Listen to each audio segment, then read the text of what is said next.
footy fans, well here we are on a Saturday morning after the night game at the MCG. 88,000 fans turned up to see the Blues take on the Pies, and yes, admittedly it had been a 100% totally dyed-in-the-wool Blues fan to think we were going to beat the Pies. And I have to admit, I said last week I didn't think we had the goods, and we didn't. The 28-point loss, not too bad going though. We stuck in there for the first quarter, second quarter, 15 minutes. They blew us open. Fortunately, it's another week gone for us. Still, 2 wins out of the first 3 games. And Collingwood, look, they are beatable. Nobody's going to walk over us this year, and nobody's going to walk over the Pies, make no doubt about that. I look forward to the second time we come up against them. We'll have a little bit more experience under the board. Now, they aren't dominating. That's what's going to be interesting about this year. The season isn't one where we've got a team that's a total standout. The reigning premiers are still the team to beat, and we're still to beat them. But our chance is going to come. Brett and Ratton might be ruining the chance there the third quarter. We got those 2 goals on the board.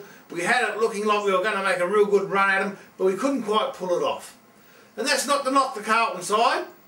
We've improved a lot over the last 2 or 3 years, so we're starting to look like a real contender for the top 4. And if we can make the top 4 and get a double chance, we're a definite chance at having a crack at the final flag on the showing against Collingwood, who at this stage are still the reigning premier and the team to beat. Next week though, there's the Crows. Fuck,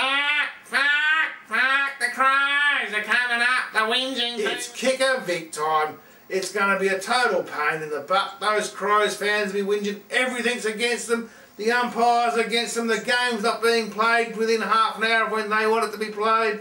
I mean, let's face it, South Australia, and it's probably a good half hour and a couple of decades behind as well when it comes to the AFL, because they keep persisting with this great kicker Vic mentality. Fuck me, you Crows fans.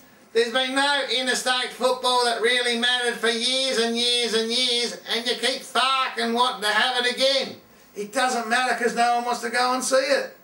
Move on. It's a 1-hour flight from Adelaide to Melbourne, and you go there on a Friday night, you see all the people leaving Adelaide to go and get to game to the MCG. There's a lot of footy fans in South Australia who don't barrack the fucking Crows, and the fucking Crows are going to go down against the mighty, mighty Blues next week. Go you Blues!